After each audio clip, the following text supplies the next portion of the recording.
Item número 1, em discussão, PLC 84 de 2019. Não havendo oradores inscritos, está encerrada a discussão. Em votação, projeto salvo emendas e subemendas. Senhoras deputadas e senhores deputados estiverem de acordo, quero conservar como se encontram. Aprovado. Pela ordem, senhor presidente. Deputado Barba. Para declarar voto em 2 emendas do PT. Perfeito. Não votamos ainda Favorável. as emendas, mas já está registrada a declaração de voto, Vossa Excelência. Pela ordem, deputado Gianazzi. Para declarar voto favorável às emendas apresentadas. Está registrado o voto de Vossa Excelência. Em votação, a subemenda às emendas de 1 a 4 apresentada pelos congressos de comissões. Senhoras deputadas e senhores deputados forem favoráveis, queiram conservar-se como se encontram. Aprovada. Prejudicadas as emendas de número 1 e 4. Em votação, as demais emendas englobadamente com parecer contrário. Senhoras deputadas e senhores deputados forem contrários, queiram conservar-se como se encontram. Rejeitadas. Pela ordem, senhor presidente. Pela ordem, deputado Barba. Para declarar o voto favorável às emendas que foram rejeitadas. É regimental, está declarado o voto de Vossa Excelência. Pela ordem, senhor presidente. Pela ordem, deputado Gianazzi. Para declarar voto favorável às emendas rejeitadas. Está registrado o voto de Vossa Excelência. Item número 2, discussão e votação do projeto de lei 1112 de 2019, de autoria do senhor governador, que orça e fixa a receita de despesa do Estado para o exercício de 2020. Para falar contra, o novo deputado Carlos Gianazzi.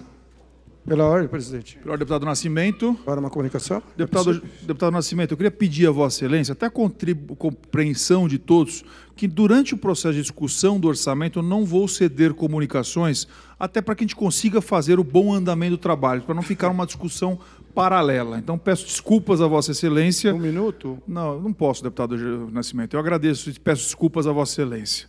Com a palavra, o deputado Carlos Gianazzi. Senhor presidente, senhores deputados, senhoras deputadas, público aqui presente, telespectador da TV Assembleia, quero saudar aqui as pessoas presentes hoje, os integrantes do movimento do Hospital Universitário, da USP, que vem fazendo e organizando um grande movimento em defesa de um hospital que está sendo destruído pela reitoria da Universidade de São Paulo, que não canaliza recursos públicos. Aliás, por uma reitoria que tem destruído serviços e setores essenciais da Universidade de São Paulo, como as creches, a escola de aplicação, o hospital universitário.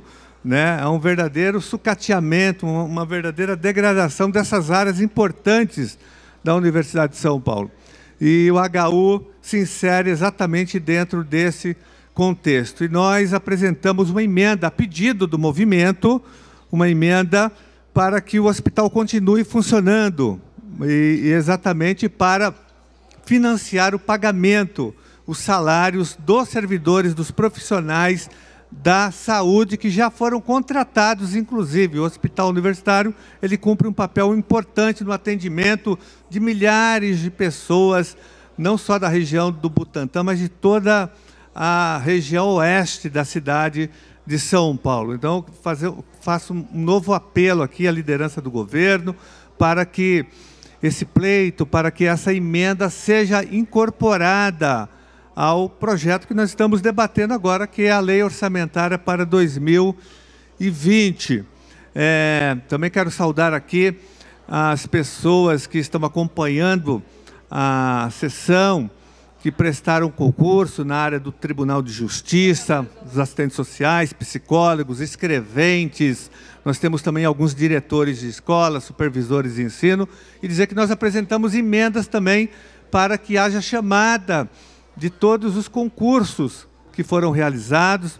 Várias pessoas foram aprovadas, foram chamadas, mas o Estado não deu posse para essas pessoas ainda, alegando falta de recursos. Então, nós apresentamos muitas emendas para várias áreas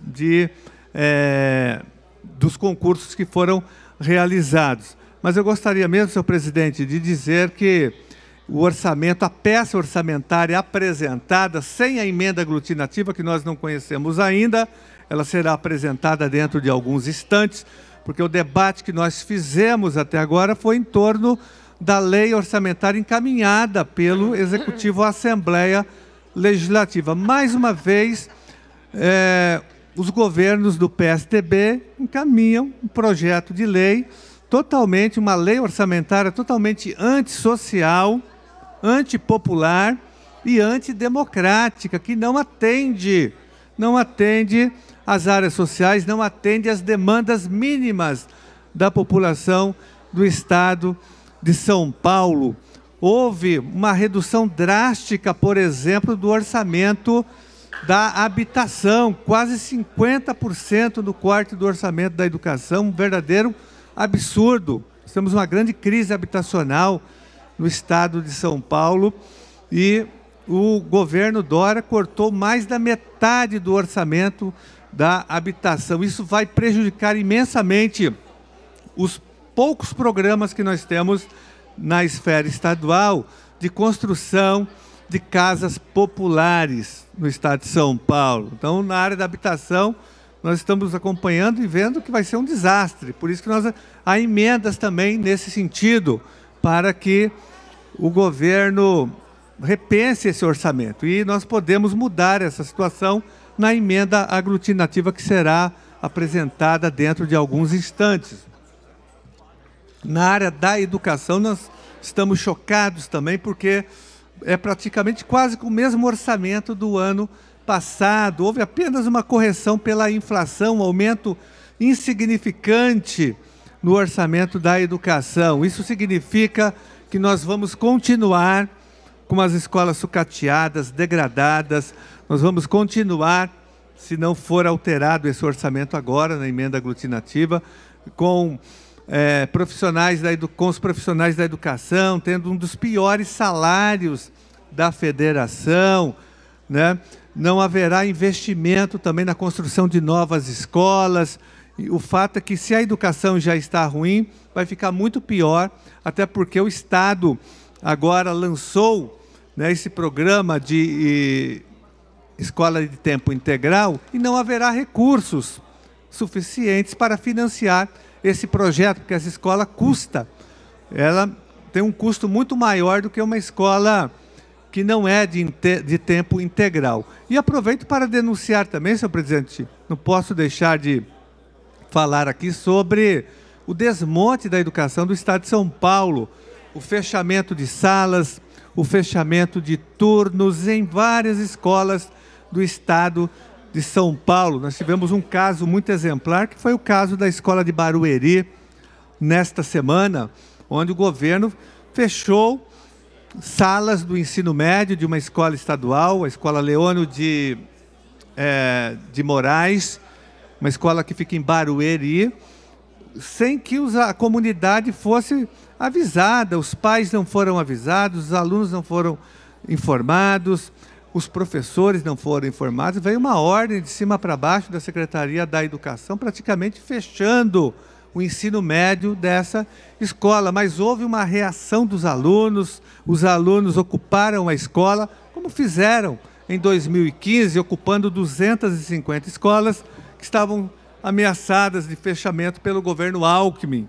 E aí houve uma grande movimentação dos alunos, ocupações, e o governo recuou. Isso aconteceu na escola de Barueri e foi uma vitória importante. Mas esse processo de fechamento de salas, que é uma reorganização disfarçada, o que nós chamamos de uma reorganização branca, vem acontecendo em todo o estado de São Paulo, em centenas de escolas estaduais, tanto no ensino fundamental como no ensino médio, mas sobretudo no ensino noturno e na educação de jovens e adultos. Quero reafirmar aqui essa denúncia, senhor presidente, que nós já levamos ao Ministério Público Estadual, ao Tribunal de Contas do Estado de São Paulo, à Comissão de Educação. Fizemos várias denúncias sobre fechamento de salas e turnos. O Estado, o governo Dória, vem fechando salas e, com isso, obstruindo o acesso de milhares de crianças, jovens, adolescentes e adultos à educação básica. E a educação hoje é um direito fundamental garantido pela Constituição Federal. Então, como se não bastasse já, né, esse boicote, essa reorganização disfarçada, há também praticamente quase que um congelamento do orçamento da educação no estado de São Paulo. Então, eu queria levantar esse ponto, até porque é uma área que nós militamos bastante. Não posso deixar também aqui de denunciar, né, a falta de recursos e, sobretudo, o corte no orçamento do IANSP, que é um instituto, né, de assistência médica dos servidores do Estado de São Paulo. Nós estamos vivendo um grande drama aqui no Hospital do Servidor Público Estadual, com a falta de funcionários, faltam médicos, faltam profissionais da saúde, o hospital também está sucateado, né, superlotado, funcionando em condições extremamente precárias por falta de investimento, porque quem financia esse hospital é o servidor público, que tem um desconto de 2% no seu holerite, no seu pagamento. E o Estado não oferece a contrapartida. Foi por isso que nós apresentamos diversas emendas ao projeto de lei para que houvesse investimento do Estado. E a nossa grande luta histórica em relação ao IANSP é que o governo faça a contrapartida de 2% por servidor público, que seria a cota patronal, para que o hospital possa funcionar, para que o IANSP possa funcionar, atendendo com dignidade os nossos servidores, de todas as secretarias e também dos outros poderes, do MP, do TJ, da Defensoria Pública, os servidores do Tribunal de Contas, né, do sistema prisional, da Polícia Civil, né, não só da Polícia Militar que não, porque a Polícia Militar tem o seu próprio instituto de saúde. E a situação de calamidade não é só no Hospital do Servidor Público Estadual, não. Como eu disse, está sucateado, degradado, o pronto-socorro totalmente superlotado. E se o hospital funciona é graças ao trabalho heróico e quase que missionário dos servidores que estão atendendo a população. Agora a situação não é só lá, a de crise não é só no hospital, mas em todos os convênios do IANSP, senhor presidente, nos CEAMAS, nos hospitais regionais, nas santas casas, nos laboratórios, nas clínicas, né? Porque o financiamento é insuficiente. Existem regiões do Estado onde o servidor, quando chega no hospital, que tem convênio com o IANSP, ele chega lá e não é atendido porque o hospital informa a professora, o professor, por exemplo, que lá tem uma cota de atendimento, já estourou a cota, que é a cota que o IANSP paga, que é um verdadeiro absurdo. Aí a professora fica totalmente abandonada e sem assistência à saúde. Ela tem que sair de Ribeirão Preto, de Presidente Prudente, e ir até o Hospital do Servidor Público aqui no Ibirapuera. Isso é um absurdo total. O fato é que nós apresentamos emendas para solucionar esse problema, tanto no orçamento, como também na LDO. Nós temos projetos de lei tramitando, resolvendo essa situação de uma forma definitiva. Então, eu queria ressaltar a questão do IANSP, que é uma questão crucial para a manutenção da saúde dos servidores e servidoras do Estado de São Paulo. E muitas outras áreas que tiveram cortes também. E não posso deixar ainda de registrar, senhor presidente, que nós queremos debater nesse orçamento a auditoria da dívida pública do Estado, que consome quase 17 bilhões de reais, que são canalizados para a União. Nós queremos auditoria dessa dívida, que tem um forte impacto no orçamento estadual, como também nós queremos, senhor presidente, transparência e uma revisão drástica da política de desoneração fiscal, que canaliza quase 20 bilhões de reais do orçamento público para setores empresariais, com as isenções fiscais, com os descontos, como aconteceu agora com as empresas aéreas, que foram beneficiadas com um desconto, uma redução de 25% para 12% na compra do querosene, sem que o Estado tivesse nada em troca. Um verdadeiro absurdo, não há criação de empregos, a passagem continua cara no Estado de São Paulo. Então, São Paulo não ganhou nada com isso. O ramo frigorífico, que tem as isenções, os descontos também, a carne continua cara no Estado de São Paulo. A Sadia, que é uma das grandes beneficiadas pela isenção fiscal, por exemplo, é devedora da dívida. Outro dia eu mostrei a dívida dela com o Estado, já passa de 1 bilhão e 600 milhões de reais. Então, esse debate tem que ser feito quando se vota um projeto importante como esse, de lei orçamentária para 2020. Nós temos aí uma previsão orçamentária de quase 240 bilhões de reais. Nós queremos disputar esse recurso para as áreas sociais, porque o outro lado disputa. A dívida pública beneficia os banqueiros, os rentistas, os especuladores da dívida pública brasileira, né? Do outro lado, setores empresariais que são articulados com o PSDB, com o governo, levam uma outra parte do orçamento, como nós já denunciamos aqui exaustivamente, em vários momentos, em vários debates, já pedimos CPI, auditoria, não há transparência nessa política de desoneração fiscal, por mais que a gente faça requerimentos de informação, as informações não chegam na Assembleia Legislativa, até o Tribunal de Contas tem dificuldade de ter acesso a essas informações. É uma verdadeira caixa preta, essa questão aí da desoneração fiscal. Não há transparência nenhuma em relação a esse tópico. Então, senhor presidente, por tudo isso aqui, a bancada do PSOL votará contrariamente a esse orçamento do tucanato aqui, do tucanistão, que é antissocial, é antidemocrático, porque não acolhe as demandas sociais, né? E antissocial, sobretudo, porque, mais do que nunca, nós percebemos, nessa análise que fizemos, um corte drástico na educação, congelamento do orçamento da educação, corte drástico na habitação, no IANSP.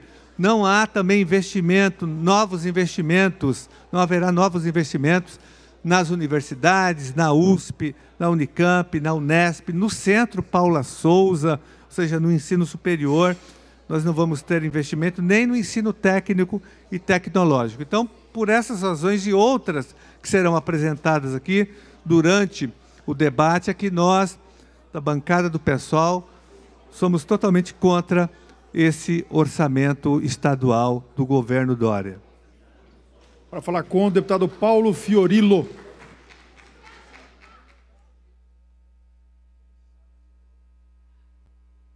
Você segue acompanhando a transmissão ao vivo aqui do plenário Juscelino Kubitschek da discussão senhor presidente, do projeto do orçamento senhores deputados, do senhoras deputadas, público presente, telespectadores da TV Alesp, assessoria das bancadas, nós chegamos ao final do ano legislativo com o principal projeto de lei enviado para esta casa, que é o orçamento do Estado para o próximo ano. A responsabilidade desse debate, ele aumenta muito, deputada Valéria, em função do montante que o Estado tem para investir para o próximo período. Mas antes de falar do próximo período, eu queria pedir para o Machado, para que a gente pudesse ter aqui um raio-x, se pudesse aumentar a tela, só se der, se não der eu vou usar aqui a minha mesmo, para a gente perceber o que foi o governo Dória no ano de 2019 com o orçamento. Reparem que secretarias importantes, como por exemplo a Secretaria de Agricultura, ela tem um empenho de menos 25,3%. Ou a Secretaria de Comércio e Serviços, com menos 42,3%. A Secretaria de Energia, menos 28,9%. Secretaria de Habitação, um absurdo, menos 38%. A Secretaria de Saneamento, menos 17,3%. Por fim, Secretaria do Trabalho, menos 58,9%. Apenas 2 secretarias tiveram aumento. E é impressionante, porque qualquer um aqui adivinharia quais são as secretarias que aumentaram. Um aumento pífio, Ciência e Tecnologia, 8,39%. A outra, 55,77%, deputado Barba, a Secretaria de Comunicações. A secretaria que o Dória deve ter o maior interesse, porque é aqui que se produz os vídeos, as fake news do governador, porque é exatamente aqui onde o governador tem investido. E eu vou dizer que é triste principalmente para algumas regiões do estado que veio como proposta orçamentária. Mas eu não vou falar agora porque eu preciso dar outra notícia. Vamos mostrar o outro quadro. Sabe quanto é que o governador tem em caixa? 33 bilhões. 33 bilhões. Sendo que em aplicações financeiras de liquidez imediata tem mais de 23 bilhões. Esse é o caixa do governador que não tem dinheiro. Esse é o caixa do governador que obriga os deputados da base a aprovarem reduções dos precatórios ou aumentar a previdência. É sobre isso que nós estamos falando. Nós não estamos falando sobre outras coisas. Nós estamos falando sobre os números frios, como é o governador. Eu não vou detalhar mais o orçamento, porque eu preciso falar do que veio para esta casa para o próximo ano. E aí eu queria começar dizendo da proposta orçamentária que o governo manda para essa casa, com um aumento de apenas 3,45%. Nem a inflação. Ou esse governo tem uma dificuldade grande de ser ousado, pelo menos no que diz respeito ao orçamento, porque no que diz respeito à comunicação não tem, ou nós vamos sofrer muito para o próximo período. Vocês viram, senhores deputados e senhoras deputadas, que a execução orçamentária desse ano foi muito ruim. Para todas as secretarias, exceto duas. Ele propõe um orçamento, e eu queria dizer que eu não vou discutir a proposta do relator Alex da Madureira, que eu não sei se está aqui, e está aqui o deputado Alex da Madureira, que fez um trabalho importante, apesar do tempo exíguo, que incorporou propostas que o Partido dos Trabalhadores e outros partidos apresentaram, mas que não é ainda o fim do debate, porque está sendo gestada uma emenda aglutinativa, que nós não conhecemos. Então nós estamos fazendo um debate ainda sem o conhecimento do que está sendo produzido na emenda aglutinativa. Eu sou um dos deputados que está no voo cego. Aliás, não só eu, talvez 90 deputados ou 89 deputados estão num voo cego. Porque nós não sabemos se as nossas propostas foram acatadas, rejeitadas, se foram diminuídas ou aumentadas. Portanto, esse debate vai ter que ser feito aqui ainda. Porque nós não podemos votar, deputado Emídio, sem o conhecimento da emenda aglutinativa. O senhor, que já foi prefeito de uma das mais importantes cidades na região metropolitana, sabe disso. Ninguém vota no escuro. E nós votamos sobre números. E, por falar em números, vamos continuar, né? Proposta orçamentária, eu queria destacar aqui algumas questões que eu considero que são fundamentais. Primeiro, dizer que o governador não pode usar o argumento que o orçamento que ele está executando é um orçamento de um governo de oposição, como foi, segundo ele, o Márcio França. Porque ele tem 41% de margem de remanejamento. Ele poderia fazer outro orçamento com a margem que ele tem. Isso é o básico. Aliás, todos os governos têm, alguns mais, outros menos. Por exemplo, eu participei de debates em que nós conseguimos reduzir o índice de remanejamento. Aqui, o governo tem a chave, o cofre, a caneta, o lápis e a possibilidade de mudar o que ele quiser. Então, o que nós vamos votar aqui, na realidade, mais do que ser uma peça de ficção, é uma peça que ele pode alterar ao seu bel prazer. A Assembleia Legislativa precisa mudar a questão do remanejamento. E o PT tem insistido nisso. Porque se não mudarmos o remanejamento, o orçamento não será o aprovado aqui nunca, nunca. Vamos à questão dos investimentos. É o menor percentual de investimento desde 2011. A proposta de investimento do governador é de 4,35%. Nós já tivemos, por exemplo, 8,05% em 2013, em 2014, em 2015, 7,99%. Esse governo está propondo reduzir investimentos. E sabe onde é que ele vai reduzir? Vou aproveitar aqui porque tem uma bancada do interior importante, preocupada. E eu preciso dizer, porque quem sabe isso mude um pouco a história do debate que faremos assim que a emenda aglutinativa puder ser acessada pelos deputados. Mas é impressionante, e o deputado Roque Barbieri deve estar por aqui, que Araçatuba é a região em que ele mais retira recursos. Eu não sei por que o governador está fazendo isso com Araçatuba. Não sei. Aliás, eu vou propor para o deputado Roque Barbieri que ele possa dialogar com o líder do governo, para quem sabe, conseguir alterar essa maldade que faz o governador. Santos, outra região que está sendo penalizada. Talvez Santos porque tem aí uma disputa política, já teve os deputados da Baixada, né, no início do ano. Todo mundo sabe do que eu estou falando. Mas eu vou continuar, depois eu volto, porque a tabela que eu queria usar eu não achei agora. Vamos para as questões importantes. Por exemplo, transporte e habitação. Transporte perde 1,9 bilhão, habitação 1 bilhão, educação 965 milhões. Deputado Emídio, eu vou permitir uma parte. Uma parte. Primeiro eu queria cumprimentar a Vossa Excelência pelo trabalho executado, que torna clara a maneira como esse orçamento falta transparência nele.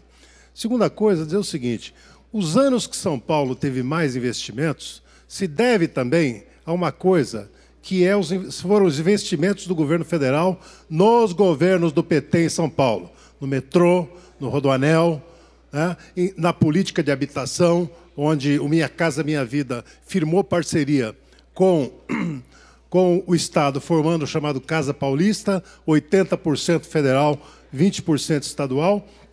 Então, se deve a isso, deputado Paulo Fiorilo, como atualmente, apesar de Dória e Bolsonaro ser a mesma coisa, o tal do Bolsodória, a verdade é que a disputa política está se impondo.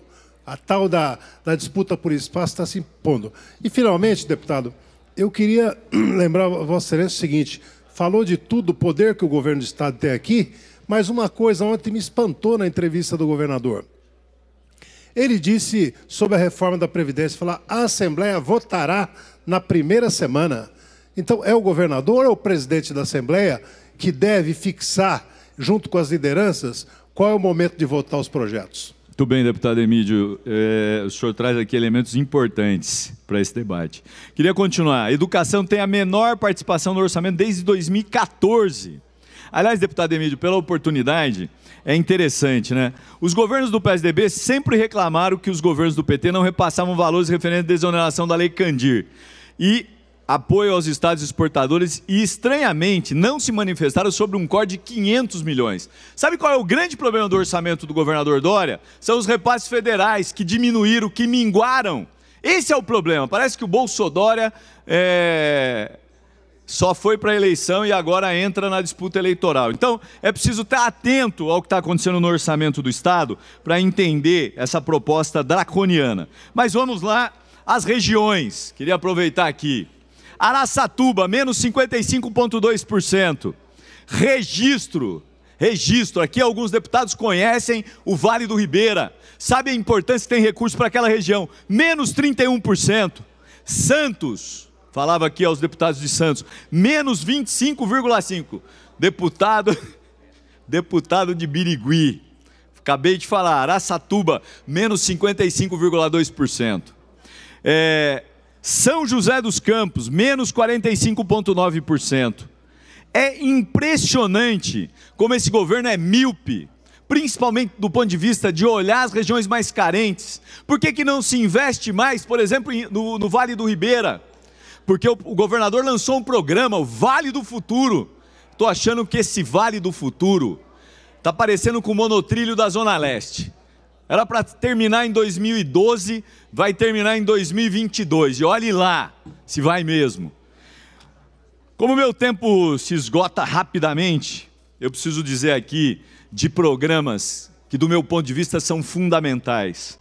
Por exemplo, o programa Viva Leite.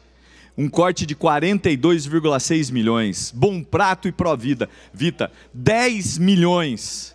Um governador não pode fazer esse tipo de maldade com aqueles que mais precisam no momento de desemprego, de aumento da pobreza e da vulnerabilidade. Nós não podemos permitir que esse governo aprove aqui um orçamento que prejudica as regiões mais distantes e os pobres. Ou nós mudamos, e a emenda aglutinativa pode ser uma alternativa, ou nós sofreremos por mais um ano um orçamento equivocado, sem prioridade, que não olha, por exemplo, para os policiais. O deputado Gil Diniz, do PSL, teve a oportunidade de visitar, como deputado Meca, o 38º Batalhão. Uma beleza de batalhão, não é isso? A coisa mais bonita que eu já vi. Aliás, eu não sou policial, e eu não sou da bancada da bala, mas os que são sabem do que eu estou falando. Devem estar orgulhosos de conhecer um batalhão como aquele, principalmente para quem é policial militar, para quem convive no quartel, para quem sabe a importância que tem um alojamento ou um banheiro digno. Esse é o governador Dória.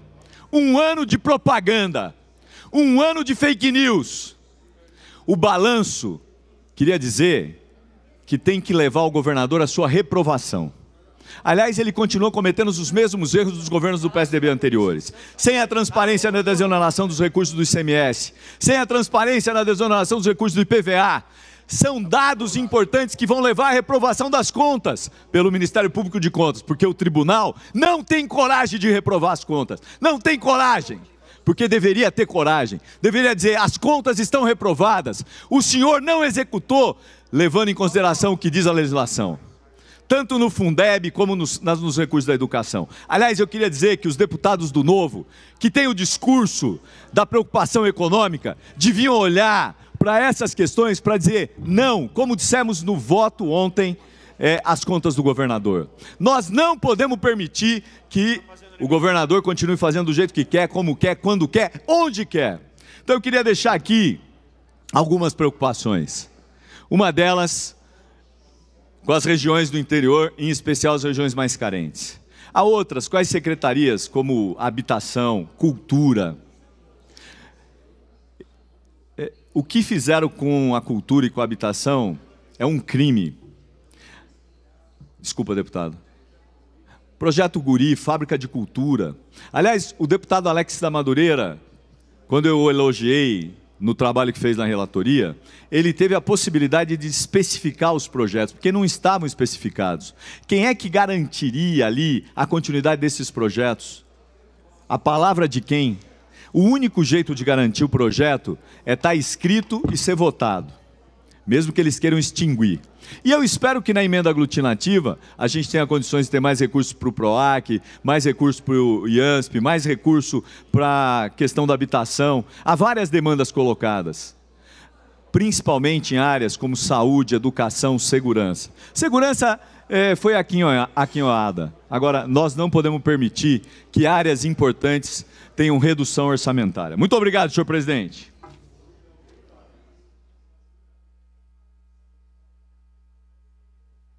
Para falar contra o projeto, o nobre deputado Enio Tato.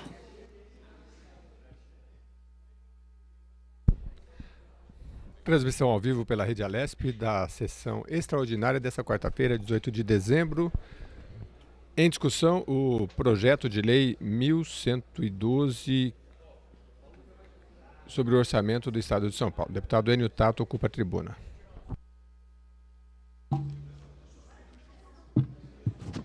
Senhor presidente, senhores deputados, senhoras deputadas, público que nos assiste, pessoas que nos visitam, funcionários, chegamos mais uma vez à discussão do orçamento do Estado de São Paulo. Um orçamento enorme, grande, muito dinheiro, mas mal distribuído.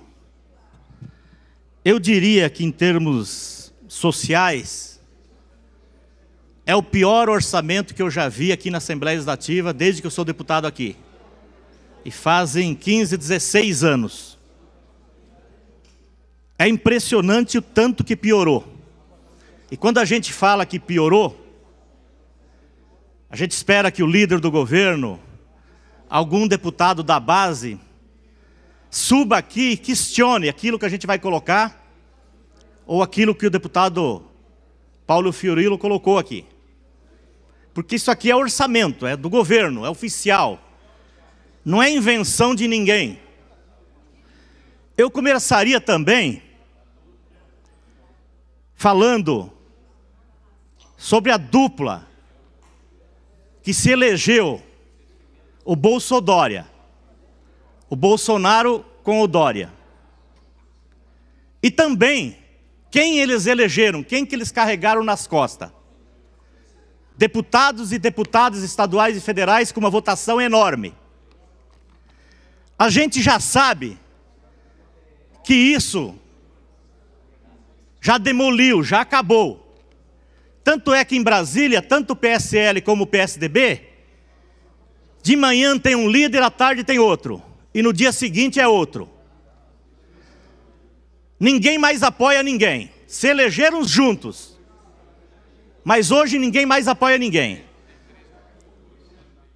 O pessoal do PSDB não apoia o Bolsonaro, mas estavam juntos aqui. E o pessoal do Bolsonaro não apoia o PSDB, mas estavam juntos aqui. Não dá para entender. Na campanha eleitoral, fizeram uma duplinha e enganaram tanto o povo, o deputado Dr. Jorge, que falaram que teria uma relação muito boa entre o Estado de São Paulo e o governo federal. Pois bem, nós estamos recebendo aqui o primeiro orçamento do Dória, do PSDB, sob o comando do Dória e com a liderança do grande Carlão Pignatari. Aí a gente verifica aqui os números. Queda de transferências federais, 1.190 bilhões.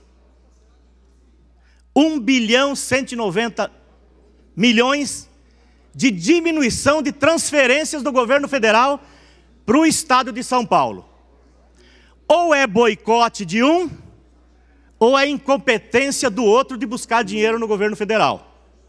Porque a Assembleia Legislativa nunca negou uma votação de pedido de empréstimos ou financiamentos.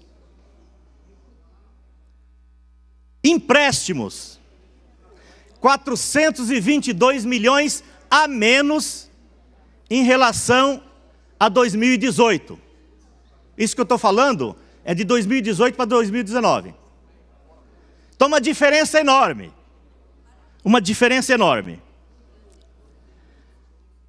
Somando, são 4,53% do bilionário orçamento que diminuiu em termos de transferência do governo federal para o governo do estado de São Paulo. Que bela parceria! Quanta mentira que contaram para a população de São Paulo. Repito, ou é boicote de um com o estado de São Paulo, ou é incompetência do governo do estado de São Paulo de pegar dinheiro do governo federal. Isso está no orçamento. Gostaria que alguém questionasse o porquê disso. E se isso não é verdade.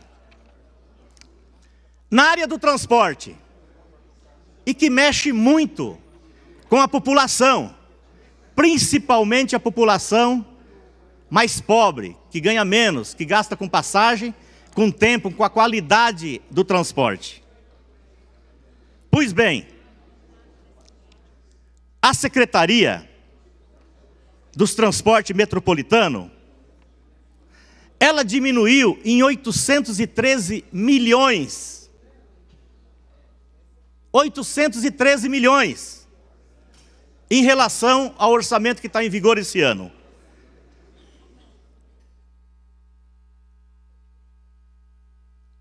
O Dersa, que foi vendido 155 milhões, eu gostaria que alguém subisse aqui e explicasse para onde, em qual rúbrica que foi os 155 milhões do Dersa. O metrô, e o governador coloca que todas as linhas serão retomadas, aquelas que estão paradas, aliás, todas estão paradas. Pois bem, como que vai ser retomada, deputado Barba, todas as linhas, se houve uma queda de 180 milhões no metrô? Se está parado e falam que não tem dinheiro, como é que no orçamento do ano que vem vai retomar todas as linhas e diminuir os 180 milhões do metrô? É estranho. A MTU, uma queda de 148 milhões. Então, adeus investimentos. nessa rúbrica. Deputado Gianazzi, a linha 5 do metrô da nossa querida Zona Sul, do nosso querido Jardim Ângela, Mboimirim, foi feito festas lá com o governador, com o prefeito, lá na região, para falar que vão fazer a extensão do Capão Redondo até o Jardim Ângela, Hospital do Mboimirim. Só que você pega o orçamento do ano que vem e está zero de orçamento. Como é que você vai fazer se você não está previsto no orçamento? Então foram lá e mentiram para a população da Zona Sul. Mentiram para a população da Zona Sul. A linha da CPTM, da extensão do Grajaú até o Varginha, que eu fiz tantos discursos aqui, também fizeram festa lá há pouco tempo, falando que iam construir as 2 estações e a do terminal Varginha. Aí eu olho aqui no orçamento, não tem dinheiro. Mas como é que vai fazer? Vai retomar as obras, vai terminar, se não tem dinheiro no orçamento? O dinheiro está em outro lugar? É estranho. Então é um absurdo. É um absurdo. Tem que ter uma explicação para isso. Então, na área do transporte, a população vai continuar com problemas todos os dias. Eu sempre falo que é pauta de todos os jornais, televisão, redes sociais. Todos os dias tem problema no transporte metropolitano. Metrô, CPTM, ônibus, é notícia. Pois bem, não vai melhorar porque não tem dinheiro previsto no orçamento. Então a tendência é piorar. Na área da educação, como foi colocado aqui, é verdade, e prestem atenção isso que o deputado Paulo Fiorilo já colocou aqui. Desde 2014, é a menor participação, deputada Bebel, que conhece muito dessa área. Desde 2014, é a menor participação da educação no orçamento do Estado de São Paulo. 16% a menos. 13%, 14,29 em 2014, 13,87 em 15, 13,73 em 2016, 14,76 em 2017, 14,19 em 2018, 14,4 em 2019 e esse ano 13,63%. E aí é um absurdo. É um absurdo. Você tira 97 milhões. E aí você acaba com alguns programas que não dá para entender. É só na cabeça do PSDB e do Dória. Você mexe em programas importantes. Por exemplo, o EJA. Você diminui.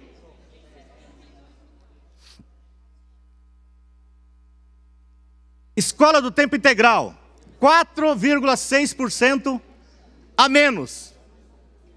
Esse é o governo do PSDB, é o governo Dória, é o orçamento novo dele.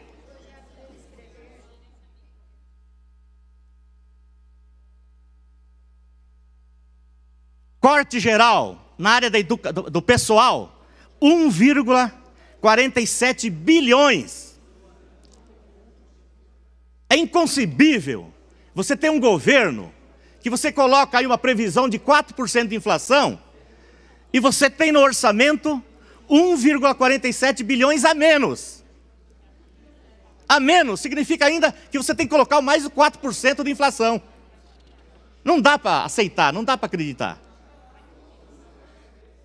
Então é imperdoável. E como foi colocado aqui, mais uma vez, ele aplica apenas 25%. E aí eles fazem aqueles enxertos, né? Coloca gastos como os inativos, na educação para poder fazer uma mágica para chegar aos 30%. Sempre questionado pela POSP, pela deputada Bebel, presidente da POSP aqui em todo o tempo e provavelmente vai questionar novamente. Nas universidades, a mesma coisa. Aplica apenas 25,51, né? Tira das universidades 7,6 bilhões. É muito dinheiro. É muito dinheiro. FAPESP, USP, Unicamp, Unesp, Paula Souza, Instituto de Pesquisa e Tecnologia, a mesma coisa. Então é um governo muito complicado. É muito complicado. Habitação. Deputado Jorge do Carmo, que sempre atuou nessa área. É um arroxo enorme. Como é que pode um governo no estado de São Paulo, com déficit habitacional, sabendo que tem um governo federal que acabou com Minha Casa Minha Vida, que foi o maior programa habitacional de todos os tempos, feito pelo PT, pelo governo Lula, ele simplesmente tira da Secretaria da Habitação o deputado Emídio, que investiu tanto lá em Osasco em habitação. É casa do Minha Casa Minha Vida e recurso próprio em tudo quanto é bairro que tem lá em Osasco. E eu visitei e fui em inaugurações. Ele tira 1 bilhão e 6 milhões de habitação, deputado Carlos Gianazzi. O CDHU, no ano passado, ele transferiu da Secretaria de Habitação 900 milhões. Foram tão incapazes que gastaram só 255 milhões. 28% só do que transferiram. Aí esse ano, no mínimo passou pela cabeça dele. Já que nós não conseguimos gastar, vamos fazer o seguinte, vamos colocar menos. Aí a previsão de transferência de habitação para o CDHU de 900 caiu para 420 milhões. E aí a gente sabe que não vai aplicar. É horrível. Todo mundo sabe que além de cobrir o déficit habitacional do pessoal que não tem casa, que está enchendo os viadutos, as praças, moradores de rua, nas margens de área de proteção ambiental, e o governo simplesmente reduz os investimentos. Não vai ter casa aqui no estado de São Paulo para construir, não tem dinheiro, deputado Alessi. É nós que estamos falando? Não, é pegar no orçamento. Se não tem no orçamento, vai estar onde? Estava no orçamento, não aplicava, não gastava. Agora que não está, o que vai fazer? É pior ainda, né? E aí eu volto também para relatar, mas já foi colocado aqui, o Bom Prato, menos 10%. Quando a gente fala em Bom Prato, deputado Gil Diniz,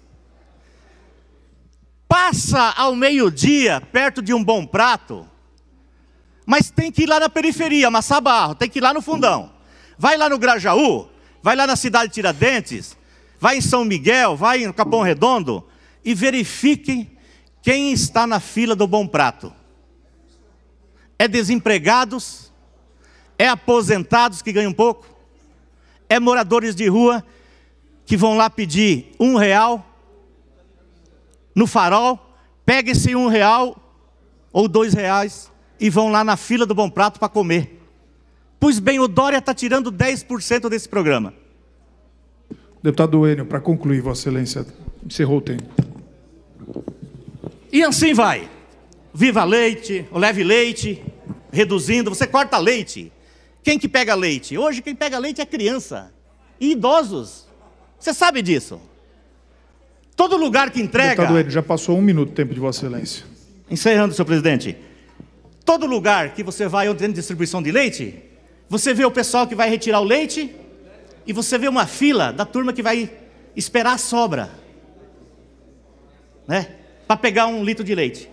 Então, infelizmente, esse é o governo Dória, esse é o governo que se aliou ao Bolsonaro para ganhar as eleições, e esse é o governo que trata a população desse jeito, principalmente a população mais pobre, aquela que tinha que ter, né, uma Para visão concluir, especial. deputado Enio Tato, Era isso, presidente. para Por isso falar- que não tem como a bancada do Partido dos Trabalhadores votar favorável a esse Para orçamento. falar contra, o deputado Campos Machado.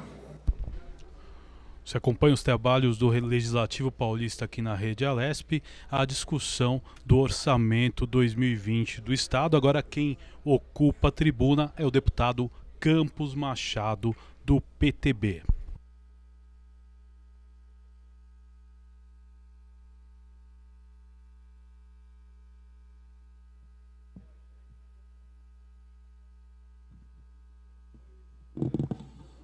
Senhor presidente, senhores deputados, meu caro deputado Roque Barbieri. Boa noite, deputado Roque Barbieri. Eu inicio lamentando profundamente o falecimento da mãe do nosso querido deputado José Américo. Quem não tem mãe sabe o que eu estou dizendo aqui nessa noite. Quem perdeu a sua mãe entende perfeitamente que não há dor maior, aquela que dilacera os nossos corações, destrói as nossas almas. E quem tem mãe, eu gostaria de sugerir, aproveite esse Natal para... O senhor presidente, o café dos deputados fica onde, senhor presidente? Senhor presidente, onde fica o café dos deputados? Atrás da galeria, deputado Campos. Queria sugerir, então, aos deputados que não querem ouvir, que não têm respeito por quem está na tribuna, que o café fique entrando à direita. Por favor, saio do plenário, mas não atrapalhe quem está falando. Não é, deputado André? Eu quero continuar, deputada Desi Brandão, e dizer que não tem dor maior. Eu sofri a mais funda das dores quando perdi minha mãe. E posso imaginar o que se passa hoje no coração do deputado Zé Américo.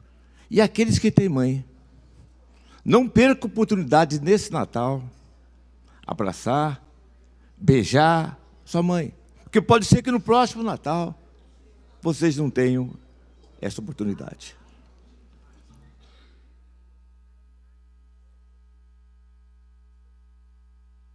Desculpe, deputada, o destino.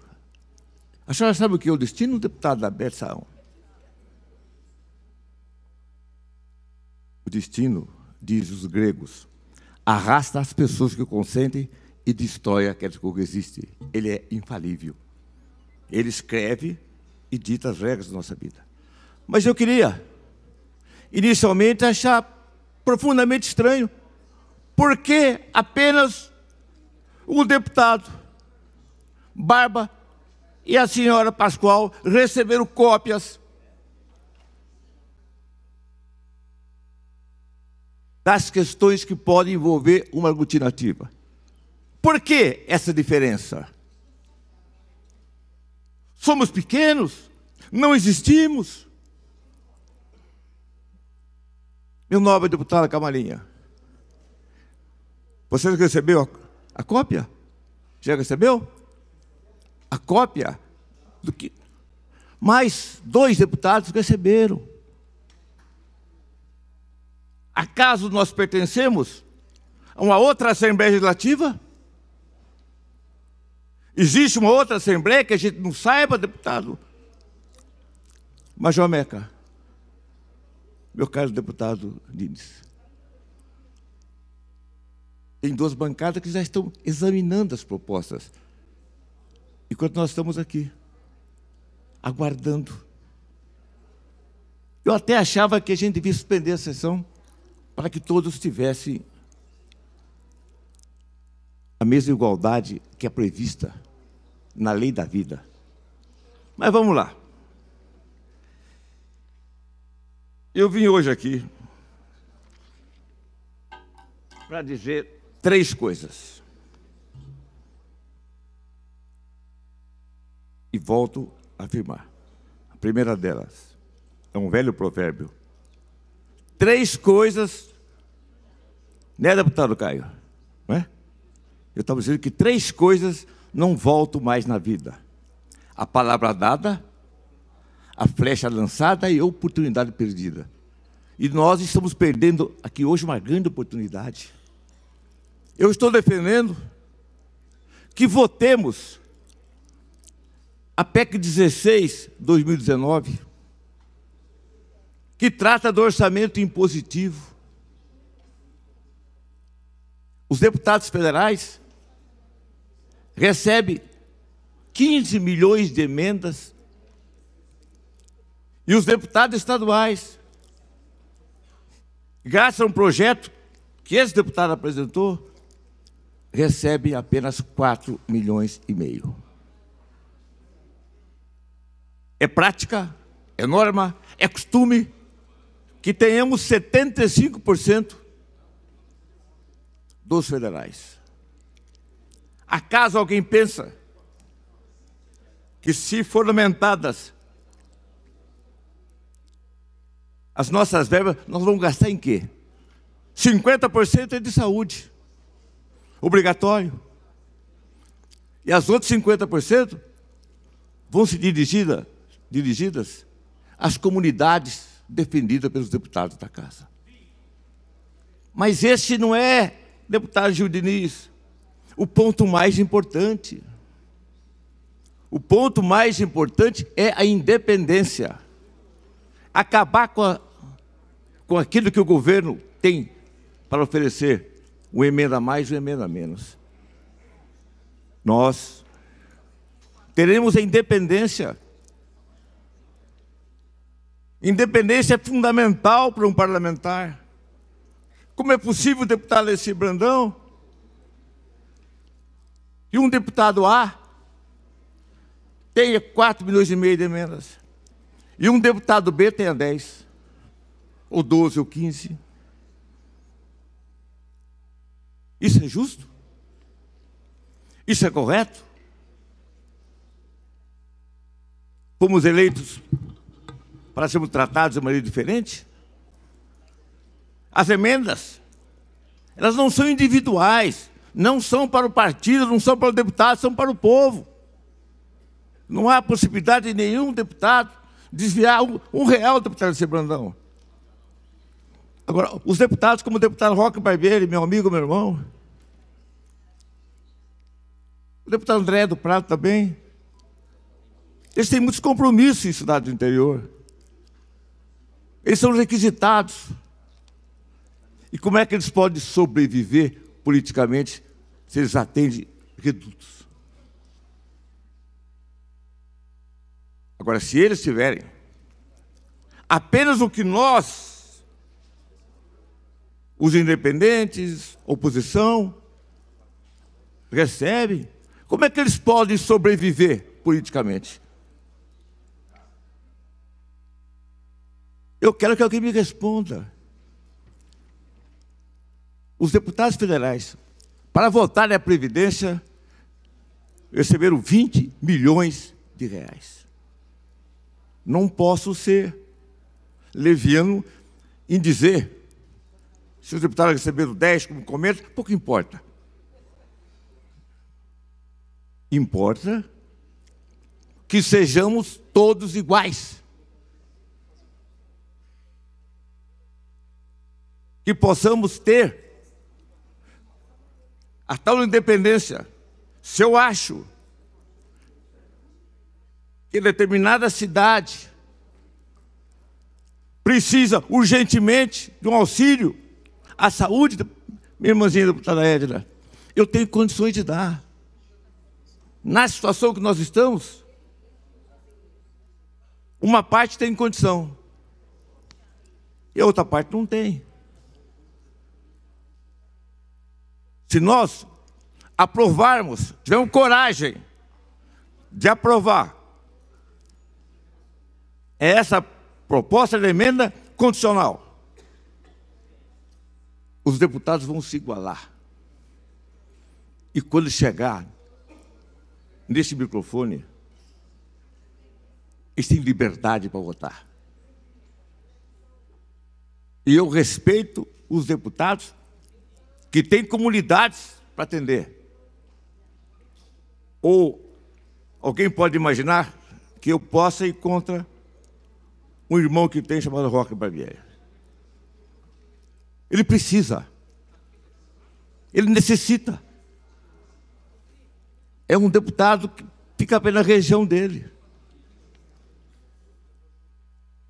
Se ele tem apenas o que é oposição, e eu que sou independente, temos. Como é que ele vai sobreviver politicamente? Me diga, qual é a mágica? Qual é o mandrake? Mas, meu caro Major Grama, a gente fala, e continuamos submissos. Discursos ousados são feitos aqui nessa tribuna.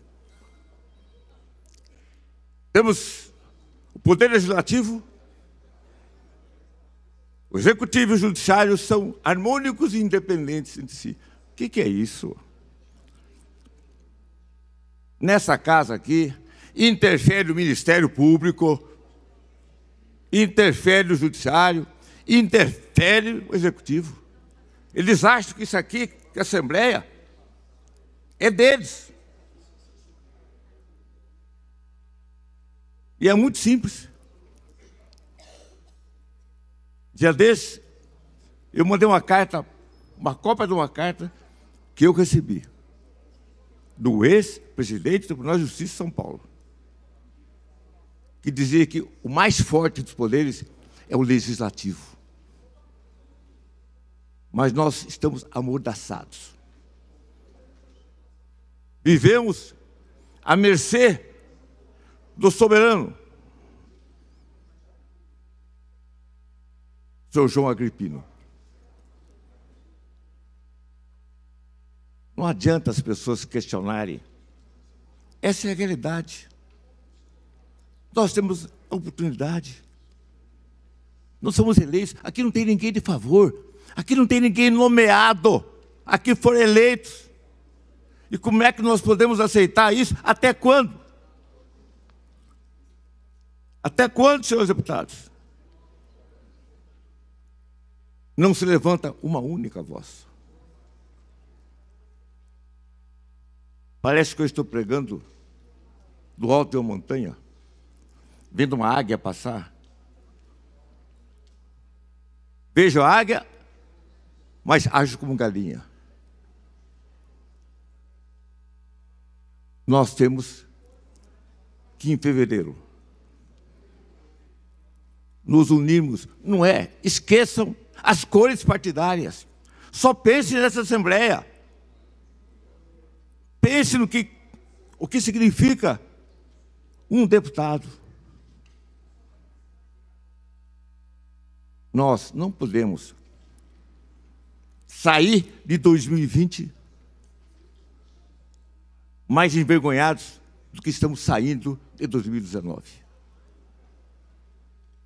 Onde já se viu a maior Assembleia da América Latina. E eu quero confessar aqui, todos sabem que eu estou sendo quase coagido para ser candidato a prefeito de São Paulo pelo PTB. Não quero. Eu amo essa casa. Eu aprendi a amar a Assembleia. Quem não tem amor à Assembleia, não pode ficar aqui. Dispute outro cargo. Saia da política.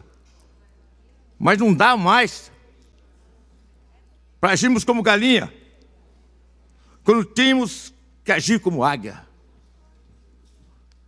Uma vez mais esqueci o nome do autor. Vitório Bebel, como é que chama o autor mesmo do livro? A Águia e a Galinha. Esse Leonardo Boff povoa o meu coração há anos que o que ele quer é que essa Assembleia seja formada por águias, que olha para cima, que converse com as estrelas, que veja como é bonito o esconde-esconde das estrelas no céu. Mas enquanto isso, nós estamos aqui, subservientes. Judiciário acha que aqui é filial. O Ministério Público retira todas as mordomias que poderíamos ter, mas eles mantêm as deles, as mesmas, e ninguém diz nada. E o Executivo,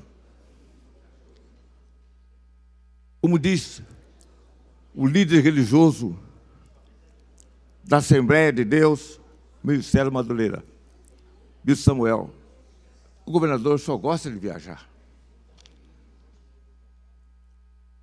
E ele viaja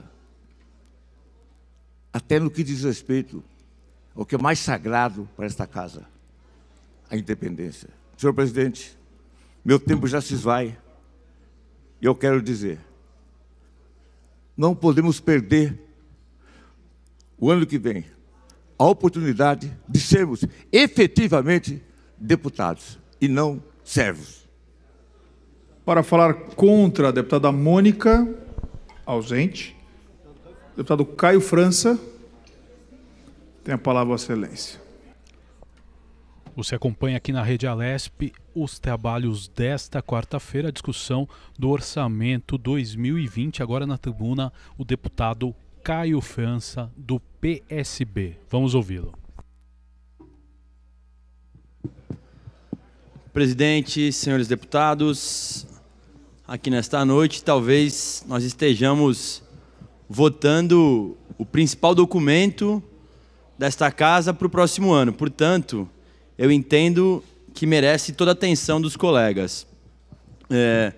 Eu, há muito tempo, tenho lutado aqui por uma pauta específica na minha cidade, na minha região, na Baixada Santista, mais especificamente em São Vicente, que é a reforma da Ponte dos Barreiros, na qual a gente estima que necessita de 40 milhões de reais para se fazer a reforma.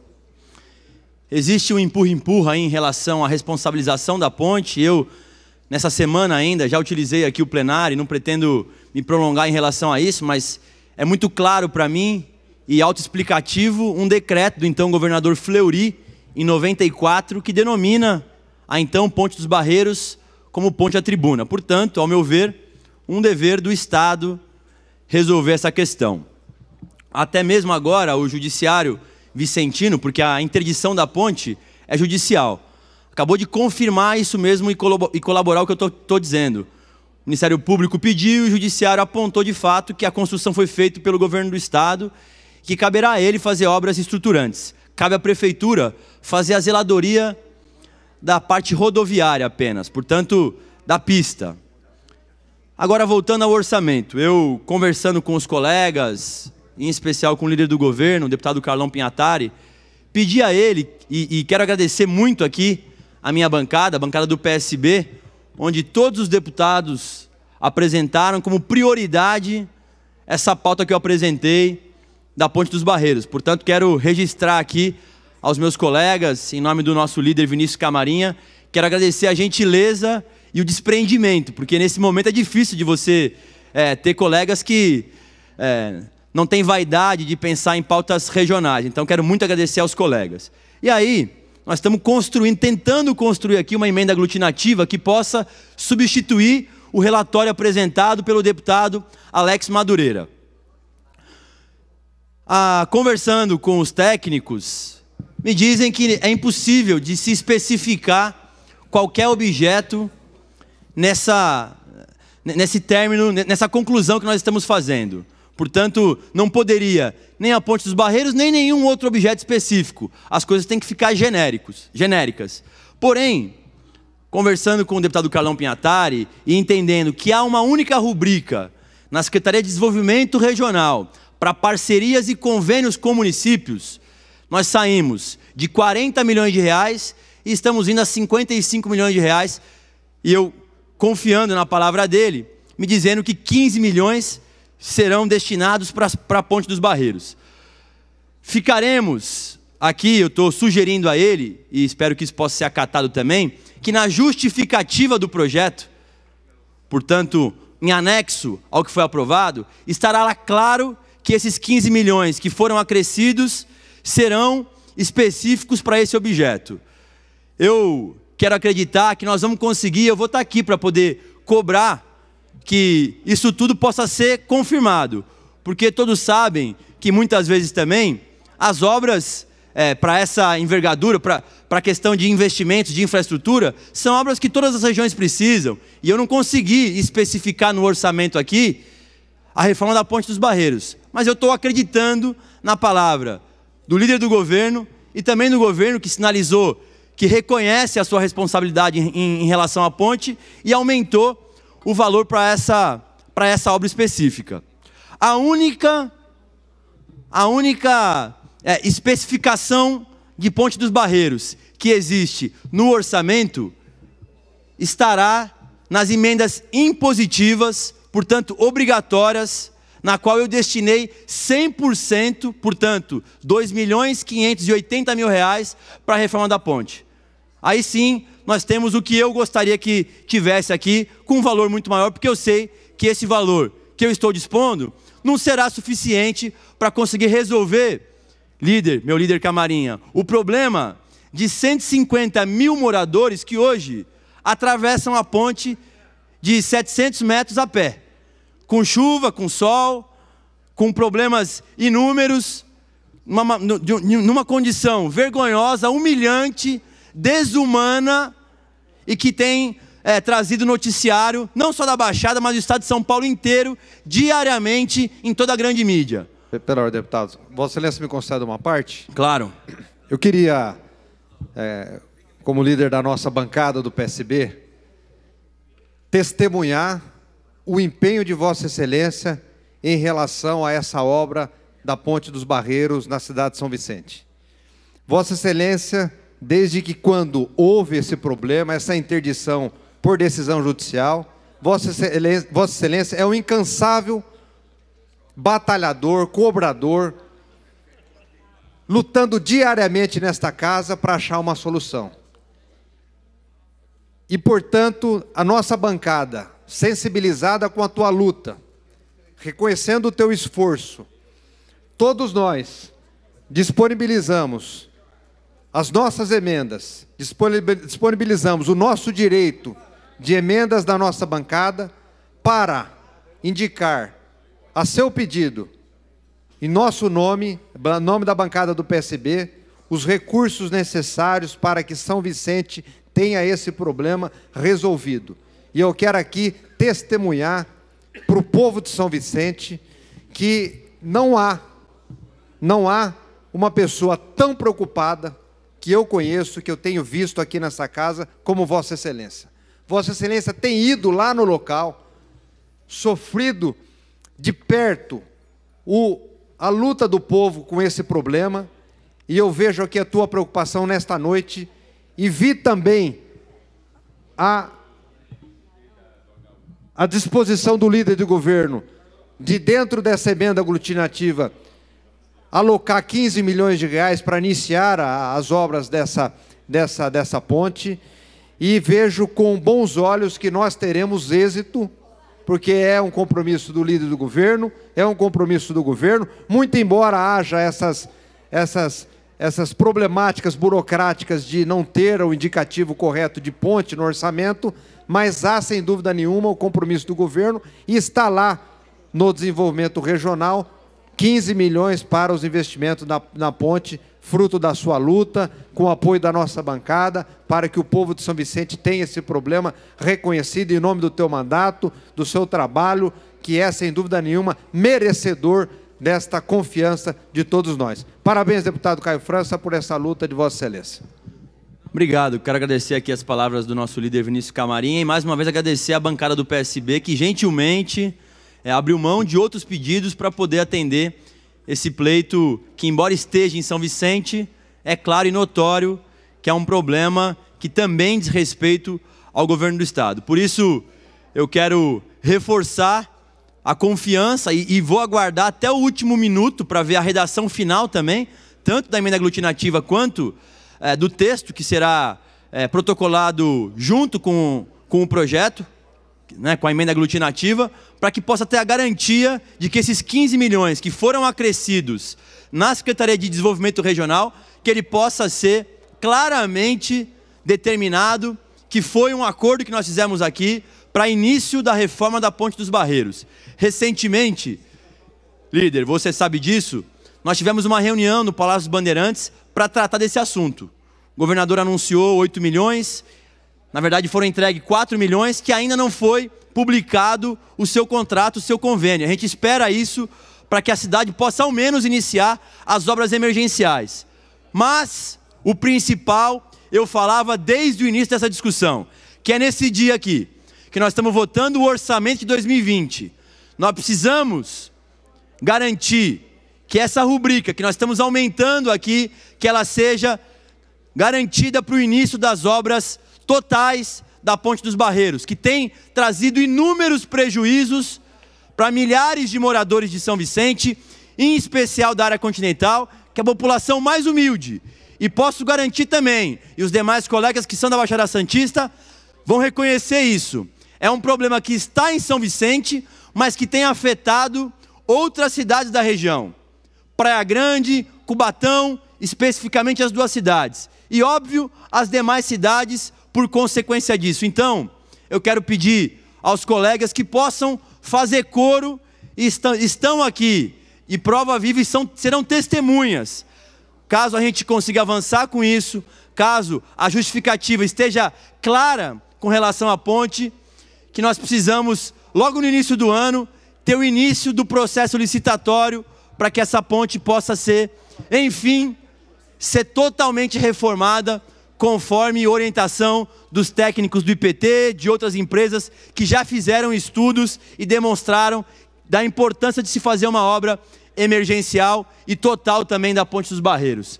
Quero agradecer, por fim, mais uma vez a nossa bancada, aos 8 parlamentares do PSB, que abriram mão de qualquer outro pleito da sua região ou de pautas específicas para poder me ajudar nessa luta da Ponte dos Barreiros, e a gente aguarda o descerrar aqui dessa votação para aí sim eu ter a segurança jurídica que nós temos isso previsto no orçamento do Estado.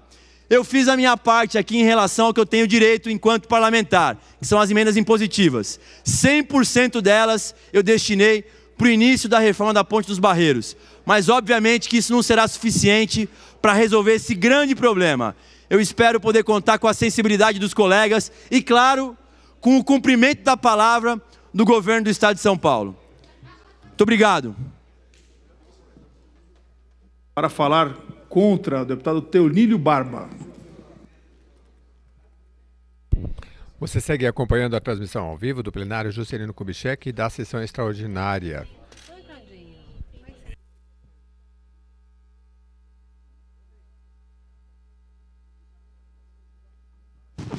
Senhor presidente, senhoras deputadas, senhores deputados, um debate importante, o público que nos acompanha aqui presente. É um debate importante, que é o do orçamento, que já foi apontado aqui algumas críticas, feitas pelo deputado Paulo Fiorilo, pela bancada do Partido dos Trabalhadores, e nós mudamos ontem, deputado Emílio, Vossa Excelência, que é nosso pré-candidato a prefeito lá em Osasco, nós mudamos ontem o método que a gente fazia na Comissão de Finanças. Suspendemos todo o debate lá, demos por encerrado a leitura dos votos, nosso voto contrário às contas, ao orçamento, e demos o voto do governo por lido para fazer o debate, professora Bebel aqui, da tribuna. E ontem e hoje era o período de negociação. Conforme as negociações vai avançando, vai evoluindo, nós vamos aqui evoluindo também deputado Gil Diniz, para poder tentar encerrar hoje ainda.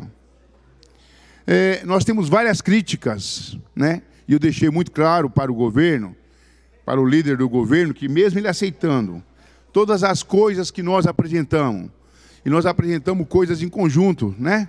Vocês apresentaram na área da segurança pública um aumento de quase 30 milhões de reais na área da segurança pública. Nós também apresentamos. Nós apresentamos na área da cultura, junto com os companheiros, companheiras deputadas do PSOL. A gente todo ano apresenta junto. Na área da educação, na área do IANSP. Nós estamos apresentando. Então, tudo aquilo que deu para ir negociando, a gente conseguiu. O último item que faltava aqui, a gente conseguiu fechar, que é a questão que faltava 20 milhões para o HU, que é o Hospital Universitário. Então, esse é um debate importante. Mas, mesmo assim, eu avisei no Colégio de Líderes na segunda-feira, que para fazer esse debate, para encerrar as contas do governador, que nós encerramos ontem, que para encerrar o debate do orçamento, nós iríamos continuar obstruindo. A tarefa da oposição é isso. Quem tem que botar voto a favor para poder fechar as contas é o governo. Então, a tarefa dele é botar os 48, 50 votos, 70 votos que ele tiver. E nós vamos continuar dizendo da questão do orçamento, deputada Marta Costa, eu já acertei, tá vendo? E não devia esquecer, porque meu sobrenome é Costa. Né? Nós vamos continuar debatendo a questão do orçamento aqui no estado de São Paulo, porque o orçamento, só para vocês terem uma ideia, como é que o João Dória tratou a questão do orçamento da habitação. O ano passado, ele foi quase 2 bilhões de reais, mas o executado foi apenas 1 bilhão e 200 milhões de reais, muito pouco. E esse ano, ele cortou quase 1 bilhão de reais no orçamento da habitação. E na negociação aqui, nós conseguimos recuperar um pouco aqui, recuperamos 50 milhões. Recuperamos 80 milhões na questão da negociação do IANSP. Recuperamos aqui algo em torno de 60 milhões na questão da saúde, da cultura, do PROAC, né, e a fábrica de cultura. E dentro da fábrica de cultura tem vários pontos, o pessoal da cultura que tem nos acompanhado nesse debate o tempo todo, Fórum das 6, pessoal da cultura, são mais ou menos 40 entidades que entregaram aqui um abaixo-assinado para debater a questão da cultura. Na área da saúde, tem lá a questão de, na educação, 54 milhões, dos quais 27 milhões para a creche, 27 milhões para reformar a escola. Né? E agora acrescentou mais 50 milhões para a área da comunicação social, dos dois temas, da saúde e da educação. Então, alguns pontos aqui nós conseguimos evoluir. Total do que nós debatemos, somado com o que todos os partidos apresentou, deu aí uma média de 596 milhões de reais de remanejamento, ou um pouco mais. Não é nada mais além disso. Isso é uma manobra que o governo usa todo ano para negociar conosco. Por quê? Porque o debate aqui, eu até acho que melhorou nesse momento, porque teve mais partido querendo discutir o orçamento. Então, essa intenção de discutir a tarefa, discutir o orçamento, a emenda aglutinativa que não estava pronta, nós botamos uma quantidade de pessoas aqui inscritas exatamente para garantir que até lá a emenda aglutinativa estivesse pronta. Então, aquilo que nós apresentamos, do nosso ponto de vista da bancada de oposição, o governo encaixou lá dentro da proposta de emenda aglutinativa.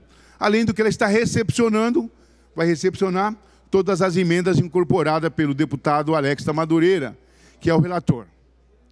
Muito bem. Nós, nesse debate, doutor Jorge, eu que vou passar uma parte, porque é para que a gente possa dividir o tempo, para dar tempo do senhor falar também, nós, nesse momento, nós já avisei para o Carlão, falei, Carlão, nós estamos aqui negociando, mas se vira, mobiliza a sua turma, porque vocês têm que botar 48 votos a favor aqui. A oposição vai fazer a tarefa dela, não votará. A oposição, nós vamos estar em obstrução, vamos estar segurando o debate, depois nós vamos votar contra e estou apresentando um voto separado contra, como sempre é tradição do PT fazer nessa casa, né? O PT jamais concordou até agora, não sei se um dia vai concordar, com o orçamento que o governo apresenta. No nosso entendimento, por exemplo, que foi previsto na LDO, 17 bilhões 490 milhões de reais de renúncia fiscal do ICMS e mais quase 3 bilhões de renúncia no IPVA. Não poderia fazer, porque é setores que está sob sigilo. Nós entramos com ação no Ministério Público, eu e o deputado Paulo Fiorilo. O Ministério Público já mandou o governo esclarecer quem é esses 17, 18 setores que recebem essa renúncia fiscal. Portanto, essa renúncia fiscal não precisaria haver para esses setores.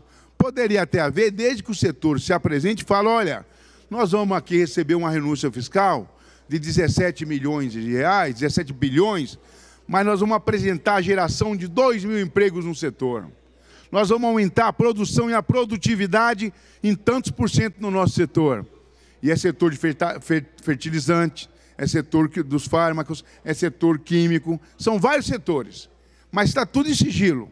E nós vamos judicializar novamente esse ponto, porque nós queremos transparência. Eu não sou daqueles que sou contra a discutir renúncia fiscal, desde que haja contrapartida. Olha o que estão fazendo no debate do DPVAT. São 200 milhões de reais, quando o governo abre mão, o governo federal abre mão do DPVAT, que deixa de ir para a saúde nos estados, para ir para o orçamento dos estados e município. E parece que está fazendo uma coisa boa. Se engana. Na verdade, ele está isentando novamente os empresários. Então, o João Dória aqui e o Bolsonaro em Brasília, fazendo gesto para os empresários. Essa semana passada, o deputado Campos Machado abordou aqui a questão do incentivo alto, né? Abordou a questão do QAV. Incentivo alto eu votei a favor, trabalhei, fiz a emenda aglutinativa, o governo vetou, trabalhou a questão do QAV, que é o querosene dos aviões. Então, também dando dinheiro aos empresários. E nós, para negociarmos aqui 590, vamos arredondar para 600 milhões? É um trabalho danado, deputado Gil Diniz. Você viu como é difícil, né?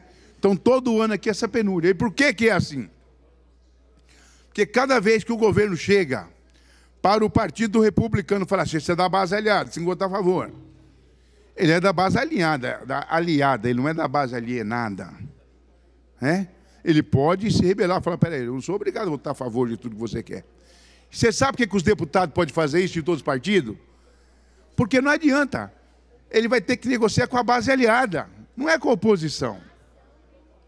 Por que com a base aliada? Porque se ele perder o republicano, que tem 6 deputados, se não me engano, quem é os 6 deputados que vai repor? No PT ele não vai arrumar 6 deputados.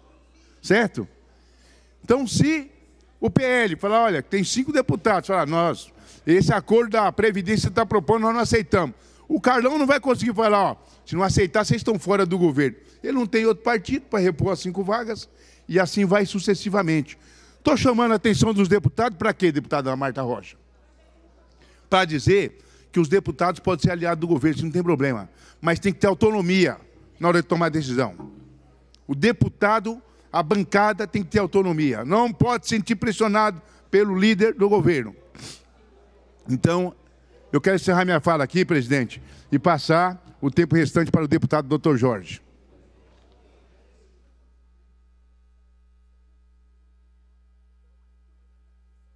Você segue acompanhando a transmissão ao vivo do plenário Juscelino Kubitschek da sessão extraordinária desta quarta-feira, 18 de dezembro, em discussão o projeto de lei do orçamento do Estado. Obrigado, Teonilo Barba, nosso líder, deputado Teonilo Barba.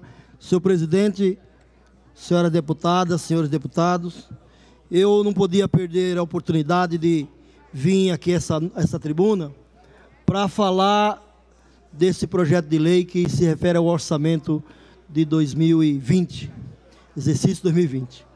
Estamos falando, senhor presidente, senhores deputados, senhoras deputadas, de nada menos que 239 bilhões. É muito dinheiro.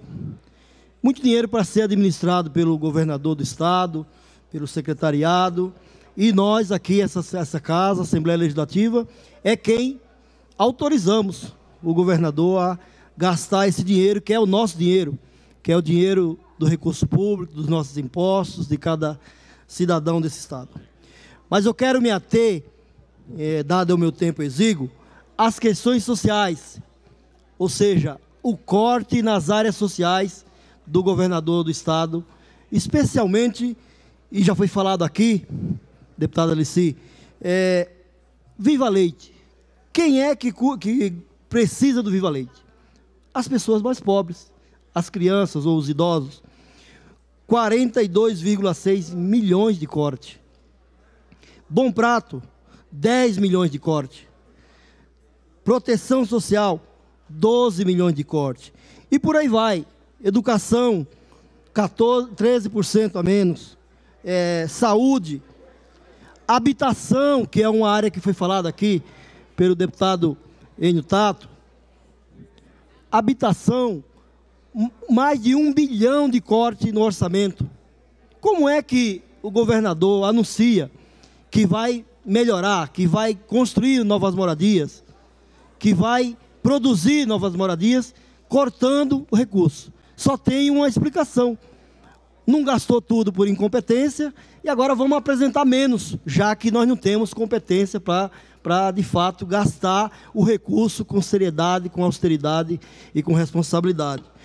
Exemplo, a CDHU, inúmeros conjuntos da CDHU que não são regularizados, mas o governador propõe aqui um orçamento com o corte de 260 milhões na CDHU. Como é que nós vamos ter regularização dos conjuntos habitacionais da CDHU, que são verdadeiros depósitos de pessoas, porque a CDHU constrói e não regulariza? Mas por que não regulariza? Primeiro, porque não tem responsabilidade nem compromisso com isso. Segundo, porque não põe recurso. O recurso que tem vai para a comunicação. Para quê? Para fazer propaganda, para fazer pré-campanha e campanha para 2022, para a presidência da República. Então é preciso, seu governador, ter responsabilidade. E nós aqui, nós do Partido dos Trabalhadores, a nossa bancada, e a bancada do PSOL, e as pessoas que vão votar contrário a esse orçamento, não podemos simplesmente dar anuência para o governador fazer o que ele quer, com um corte, com um remanejamento de 41%. 41% de 239 bilhões é muito dinheiro, é muita margem de remanejamento. Nós não podemos votar a favor de um orçamento que ele não é social, ele não tem compromisso com as pessoas que mais precisam. Ele só faz corte nas áreas que as pessoas mais precisam. Então nós vamos aqui encaminhar, nós vamos votar contrário, porque nós não concordamos com esse tipo de postura do governador que apresenta um orçamento beneficiando aqueles que já têm e prejudicando cada vez mais aqueles que não têm. Então, nesse sentido, nós vamos votar contrário, né, e com a consciência muito tranquila, né, porque nós não vamos chegar para a nossa base social, para as pessoas que mais precisam, especialmente na periferia dessa cidade e do Estado de São Paulo, nós não vamos ter a consciência pesada. Nós vamos ter a consciência tranquila de que nós propusemos, de que nós discutimos, de que nós divergimos, de que nós apresentamos emendas, de que nós questionamos, mas as pessoas, o governador e a base aliada simplesmente ignorem na hora de votar, vota esse orçamento dessa maneira. Então quero, para concluir, senhor presidente, dizer que nós vamos votar contrário a esse orçamento. Muito obrigado. Para falar contra, a deputada Janaína Pascoal.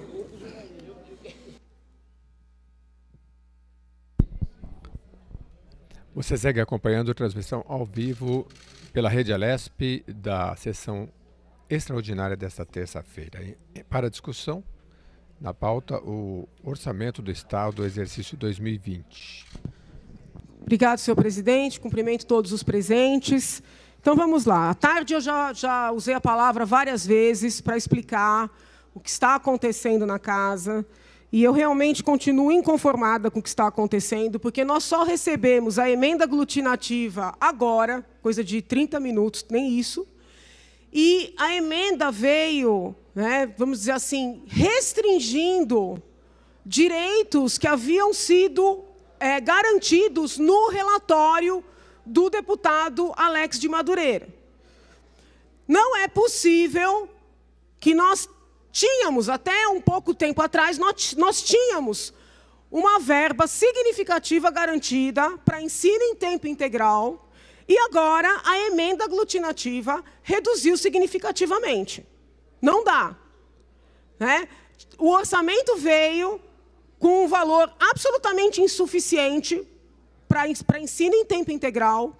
Eu apresentei uma emenda de bancada elevando. O deputado Alex acolheu a nossa emenda e ainda previu mais verba para ensino em tempo integral. Aí vem a emenda aglutinativa. Para quem não compreendeu, esta emenda substitui o relatório do relator. Tem gente que está entendendo que o que está aqui se soma àquilo que o relator garantiu. Não é isso. Isso aqui substitui.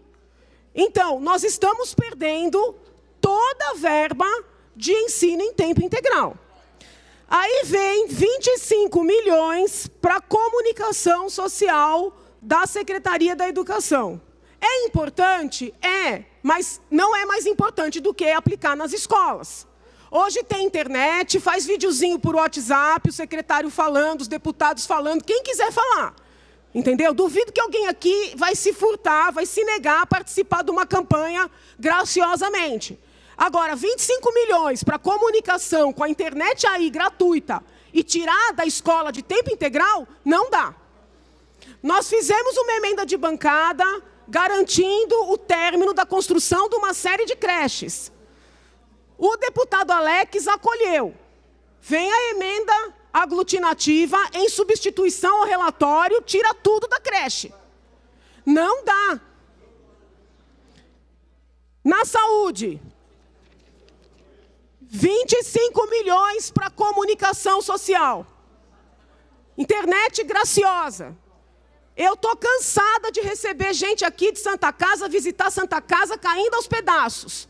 À tarde, nós fizemos uma reunião com o líder do governo, pedindo 50 milhões para o programa Santas Casas Sustentáveis.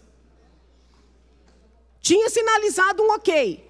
Quando é agora, 25 milhões para comunicação, 10 milhões para Santas Casas Sustentáveis.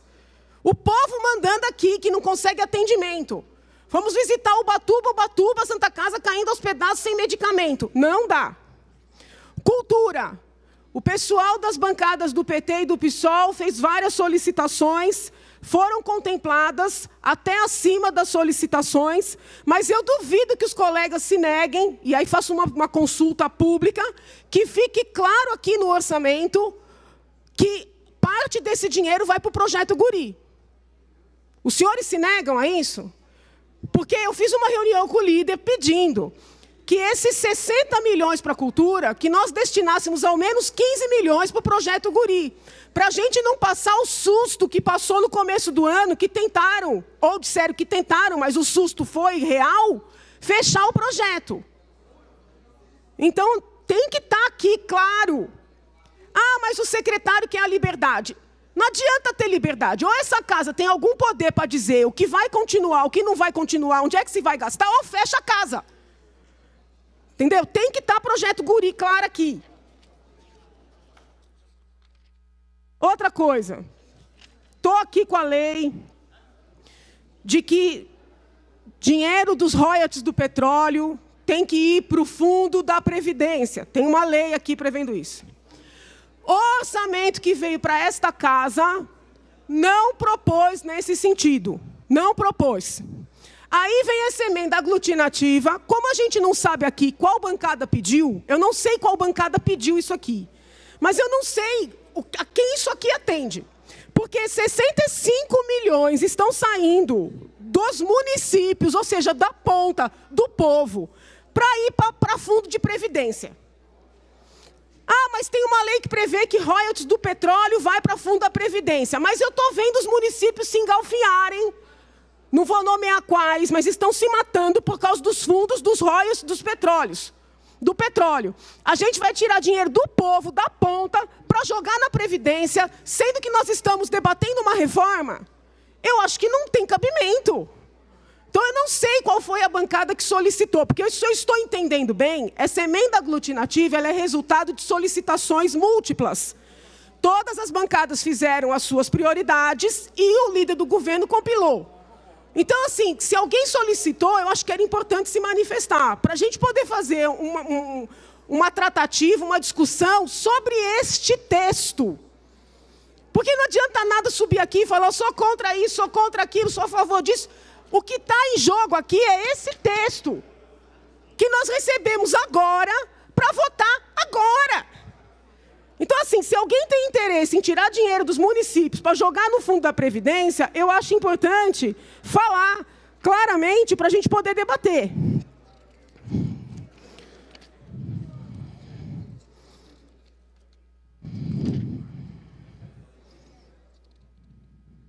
Outra coisa, o dinheiro que está indo aqui para a academia ao ar livre, 12 milhões, será que é necessário? Será que com tanta demanda na saúde, na educação, em projetos específicos, academia ao ar livre, 12 milhões é razoável? Se eu tiver que me manifestar, eu entendo que não. Mas aí fica a ver dos colegas. Tem aqui um valor de 10 milhões para a CPOS, que nós extinguimos aqui. Alguns foram a favor, outros foram contra, mas extinguimos. Perguntei para o líder, ele disse que é para indenização de funcionários. Não sei se o valor seria necessário nesse grau, assim, 10 milhões para a CPOS, que é uma empresa que, teoricamente, ou na verdade, já formalmente foi extinta, muito embora ainda exista na prática. Então, assim, o pessoal está dizendo que a emenda aglutinativa está sendo reconstruída, Eu recebo essa informação com felicidade, porque esta aqui eu não tenho como aceitar. Não posso falar pela bancada, mas eu, pessoalmente, não tenho como aceitar. Muito obrigada, senhor presidente.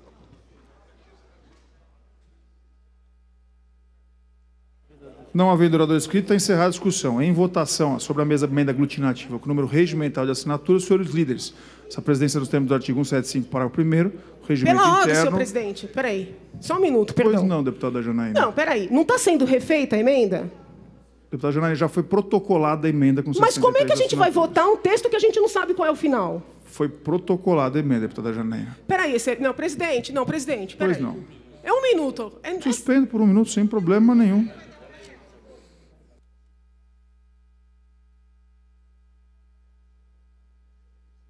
Você segue acompanhando a transmissão ao vivo pela Rede Alesp da sessão extraordinária desta terça-feira.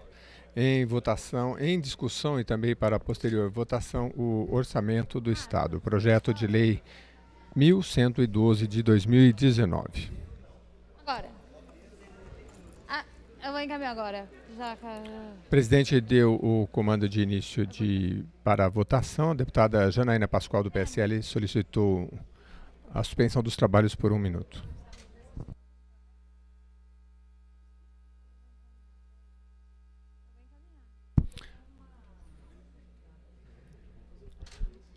A parlamentar dialoga ali com alguns deputados e a expectativa é que dentro de instantes comece então o encerramento da discussão e início da votação do Orçamento do Estado para 2020, projeto de lei 1112 de 2019.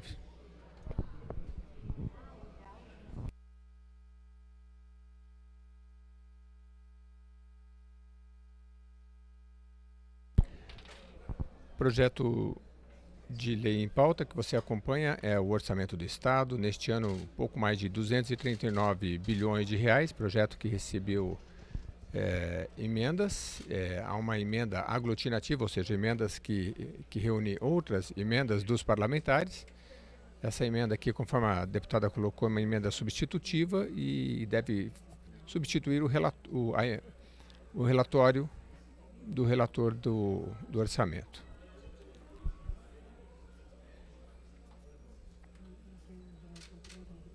Foi construída, portanto, uma emenda aglutinativa que, abrangendo, contemplando solicitações de diversas bancadas.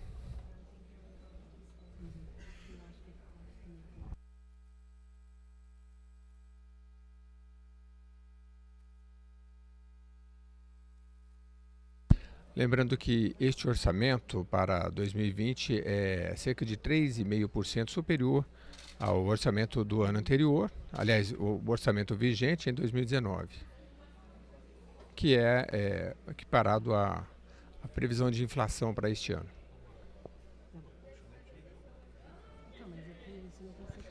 Durante esta reunião extraordinária, diversos parlamentares ocuparam a tribuna, muitos debatendo os orçamentos para cada uma das pastas destinados, como educação, cultura, transportes.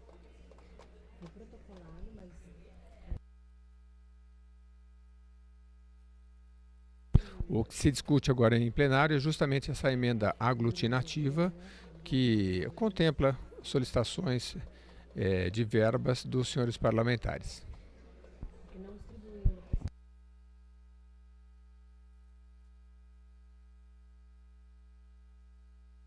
O deputado Teonilo Barba, do PT, que ocupou a tribuna agora há pouco, inclusive, informava que essas emendas somam cerca de 596 milhões de reais, que é um ajuste que foi feito comparado ao orçamento que é enviado originalmente pelo governo do Estado. Essas emendas, os parlamentares alteram o orçamento que é enviado pelo Executivo por meio destas emendas.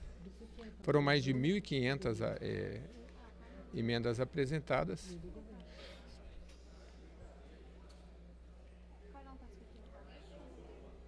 Um certo número dessas emendas foi atendidas, outras não.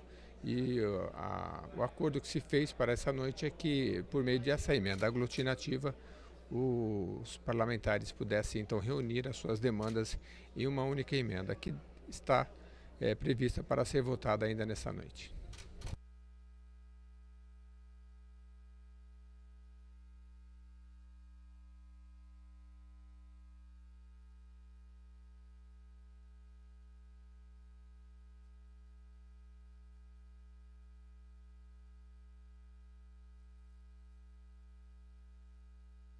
Os diálogos continuam ali. A deputada Janaína Pascoal solicitou a suspensão dos trabalhos para uma breve discussão. O líder do governo ali reunido. É aberta a sessão, suspendo mais 3 minutos a sessão.